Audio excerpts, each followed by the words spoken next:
You don't even need a service dog, you're just faking it for attention. Sarah's voice rang through the hallway as she yanked on Max's leash. My highly trained service dog turned back to me, his ears flicking with uncertainty. I gripped the doorframe, my breath shallow. Sarah, let go. Max is medically necessary. She scoffed, her manicured nails curling around the leash like a lifeline. Necessary for what? I've seen you out in public, you look perfectly fine to me. That was the thing about invisible disabilities. No one saw the daily battle, the effort it took to stay upright, the moments before the world tilted and darkness crept in. Max was my anchor, trained to sense when my blood pressure dropped, to steady me before I collapsed. The security cameras are recording this, I warned my neighbor Mrs. Thompson peeking from her doorway. Taking a service dog is illegal. Sarah laughed, the same mocking laugh she perfected since marrying my brother. Security cameras? Please. They'll show me rescuing a poor dog from someone using him as a prop. I'm taking him to a shelter where he can actually help someone. Panic gripped my chest, my vision blurred at the edges, an all too familiar warning sign. Without Max to ground me, I pressed harder against the frame. Tom knows my condition. He's seen my medical records. Tom's too nice to call you out, she snapped. Someone needs to stop this ridiculous act. You can't just slap a vest on a dog and expect everyone to believe you. I wanted to scream that Max had years of training, that he'd saved my life more times than I could count. But my voice wavered. The darkness at the corners of my vision thickened. Mrs. Thompson, I forced out, my voice barely above a whisper, record this. Max whined as Sarah tugged him toward the elevator, his body tense between his training to stay calm and his instinct to return to me. You'll be hearing from my lawyer, I managed before my legs gave out. The world tilted, and I slid down the doorframe, helpless as Sarah disappeared with my lifeline. Mrs. Thompson rushed over, foam in hand. I got everything. Are you okay? Should I call an ambulance? I shook my head, though the room spun. My phone. I need to call Tom. The next hour was a blur. Mrs. Thompson helped me onto the couch, my legs elevated, something Max usually did for me before these episodes got worse. Tom didn't answer. I called the police instead, my fingers trembling. Your sister-in-law took your service dog, the dispatcher repeated, her voice sharp with concern. Do you know where she's taking him? No, but he's microchipped, and I have all his certification paperwork. He's a legally protected medical service dog. The police arrived 20 minutes later. I handed over every document, proof of Max's training, registration, certification. Officer Martinez reviewed Mrs. Thompson's video, her expression darkening. This is a clear ADA violation, she said. Taking a service dog is theft of medical equipment. That's a felony. I nodded weakly. The building has security cameras. Can you? Already on it. Officer Chen interrupted. The manager is pulling the footage now. My phone buzzed. Tom, I put him on speaker. Olivia, I got your messages. What the hell is Sarah talking about? Saving a dog from exploitation. She stole Max, Tom. She thinks I'm faking my condition. Silence. Then his voice, tight with fury. She did what? Officer Martinez leaned in. Sir, this is a criminal offense. We have video evidence. We're treating this as theft. Tom exhaled sharply. She's not answering my calls. But I can see her location. She's at Happy Tail Shelter. I'm heading there now. We'll meet you there, Officer Chen said. I forced myself upright, every movement an effort. I'm coming too. Mrs. Thompson grabbed her phone, her grip firm. You're not going alone. The ride was tense. My heart pounded, not just from my condition, but from fear. What if Sarah had convinced them I was unfit? What if Max was already gone? Officer Martinez glanced at me. The shelter's been notified. They're holding him. As we pulled in, I saw Tom's car parked haphazardly, Sarah's SUV beside it. Voices carried from inside. Heated, urgent. This wasn't over. But with the police at my side, the video evidence in hand, and the truth finally laid bare, Sarah had nowhere left to hide. The shelter's automatic doors slid open, and the argument inside sharpened. Sarah's voice, sharp and indignant, cut through the air. I'm trying to help this dog. She's using him for attention. She doesn't even have a real disability.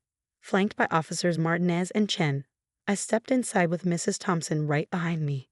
The scene was chaotic. Tom stood in his rumpled hospital scrubs, his face flushed with anger. Sarah stood at the front desk, gesturing wildly, while a stern-faced shelter manager held Max's leash. My heart clenched. The moment Max saw me, his ears perked, though his training kept him from pulling away. "Ma'am," the shelter manager was saying, her voice firm, "we cannot and will not process this surrender. This is a clearly marked service dog with identification and a microchip." Finally, Tom exhaled when he saw us. "Olivia, are you okay? You look pale." Before I could answer, Sarah spun around, her expression twisted with rage. "Oh, perfect timing. Now you can all see how she's faking it. Look at her. Does she look disabled to you?" Officer Martinez stepped forward, badge displayed. "Mrs. Parker, step away from the service dog." "This is ridiculous." Sarah scoffed. "Are you really going to believe?" "Sarah," Tom cut in, his voice dangerously low. "Security cameras caught everything. They recorded you taking Max. They recorded Olivia collapsing after you left." Jessica, the shelter manager, looked appalled. "You saw her collapse and still brought the dog here." "She's faking," Sarah snapped, but her voice wavered. "She's been faking for years, using that dog to get special treatment, making Tom feel sorry for her." "That's enough," Officer Chen said sharply. "Mrs. Parker, stealing a service animal is a felony offense under state law." The color drained from Sarah's face. "A felony? But I was trying to help." "Help?" My voice was unsteady, but I forced myself to stand my ground. "You think taking my medical alert dog helps anyone?" "Max isn't a pet, Sarah. He detects changes in my blood pressure. He warns me before I faint. He keeps me safe." Jessica nodded. "His training credentials are impeccable. The certifying organization is one of the most respected in the country." "The videos show everything," Mrs. Thompson added, lifting her phone. "How you waited until Tom was at work. How you dragged Max away while Olivia begged you to stop. How she collapsed in a hallway." Sarah paled. "Videos. Multiple angles," Officer Martinez confirmed. "Building security, Mrs. Thompson's recording, and the shelter's own cameras. Would you like to revise your statement about helping?" I saw the exact moment reality crashed into Sarah. Her eyes darted between the officers, Tom's furious expression, and Max's service vest emblazoned with medical alert patches. I didn't." "Didn't what?" Tom snapped. "Didn't think you'd get caught? Didn't think stealing a service dog was serious? Or didn't think Olivia's disability was real because you can't see it?" "Max," I called softly, and Jessica immediately led him to me. The second he reached me, he pressed against my leg, his signal that my blood pressure was dropping. I needed to sit. Mrs. Thompson quickly grabbed a chair. Sarah scoffed. "See, she's fine 1 minute and sitting the next. That's not how disabilities work." "That's exactly how POTS works," Tom shot back. "Her blood pressure drops suddenly when she stands. Max alerts her before she faints. You'd know that if you ever listened when I explained it." Officer Martinez pulled out her handcuffs. "Sarah Parker, you're under arrest for theft of medical equipment and interference with a service animal. You have the right to remain silent." As the cuffs clicked around her wrists, Sarah's bravado shattered. "Tom, you can't let them do this. I was protecting you. She's been manipulating you with this fake disability act for years." Tom stared at her like she was a stranger. "The only manipulation I see is yours. We'll be discussing this with a divorce lawyer." "I'll be pressing charges," I added, gripping Max's fur for stability, "and filing a restraining order." Sarah's face crumpled as Officer Chen led her outside. The shelter fell silent, the only sound the hum of the air conditioning and Max's steady breathing beside me. Jessica broke the quiet, handing me a copy of the incident report. "Everything is documented. We're happy to testify if needed." "Thank you," Tom murmured, rubbing his temples. "I can't believe, Olivia, I had no idea she would." "It's not your fault," I said, though my hands still shook. "But this can't happen again. Max isn't just a dog. He's my independence."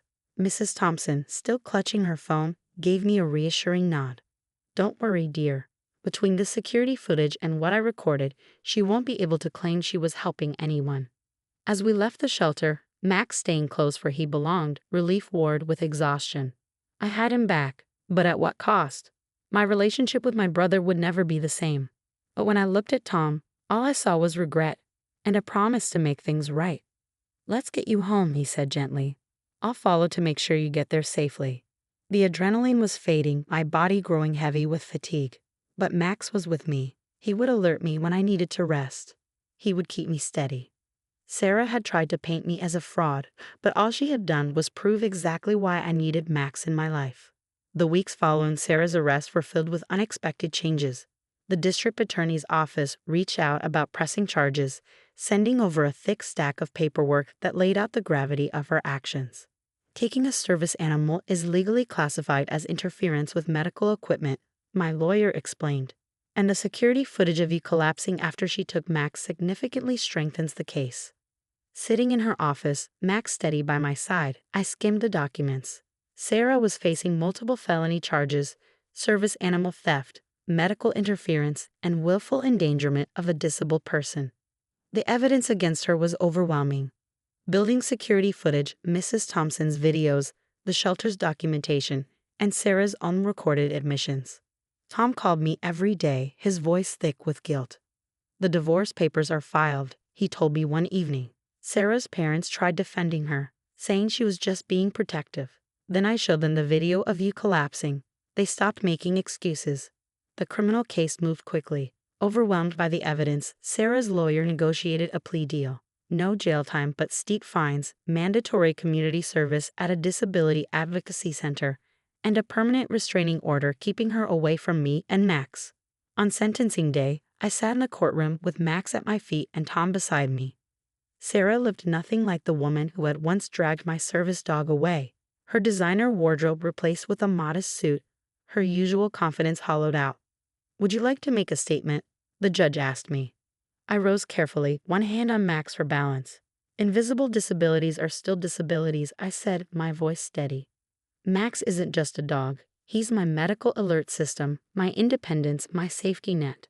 When Sarah took him, she didn't just take a pet. She took my ability to function safely in the world." As part of her plea deal, Sarah was required to issue a public apology. She stood stiffly, hands trembling as she read from a prepared statement. "I let my assumptions about disability cloud my judgment. I was wrong to take Max, wrong to accuse Olivia of faking, and wrong to put her health at risk." The words felt rehearsed, but the judge seemed satisfied. He handed down her sentence. 2 years of probation, 200 hours of community service, a $25,000 fine payable to a service dog training organization, and a lifetime restraining order. Outside the courthouse, Tom pulled me into a tight hug. "I should have shut her down the first time she questioned your disability," he said. "I should have done more." "You're doing the right thing now," I assured him. "That's what matters." But the story didn't end in that courtroom. Mrs. Thompson shared the security footage with our apartment complex, prompting management to implement mandatory service animal awareness training. They invited me to speak at a resident meeting, and I stood at the podium, Max beside me, addressing neighbors who had once viewed me with skepticism. "Not all disabilities are visible," I said. "Max alerts me before my blood pressure drops, helping me avoid dangerous falls. He's not just a dog in a vest, he's medical equipment that allows me to live independently." The impact rippled outward. Local news picked up the story. Support poured in from the disability community, with people sharing their own stories of doubt and discrimination. What Sarah had intended as an expose that had instead revealed the harsh realities of living with an invisible disability. A year later, I stood before a state legislative committee, testifying in support of stronger penalties for service animal interference. "When someone takes a service dog, they're not just taking an animal," I said. "They're taking someone's independence, their safety, their ability to navigate the world." The bill passed unanimously. The media dubbed it Max's Law. It imposed stricter penalties for interfering with service animals and required disability awareness training for offenders. Tom, now divorced and focusing on his medical career, often joined me at advocacy events. "You turned something awful into something meaningful," he told me after one speech. "You didn't just fight Sarah, you fought for everyone with an invisible disability." As for Max, he remained my constant companion, unfazed by the drama that had swirled around us. His focus never wavered. He kept monitoring my health, alerting me when I needed to rest, helping me stay steady. Sarah had set out to prove I was a fraud. Instead, she had proven exactly why I needed Max.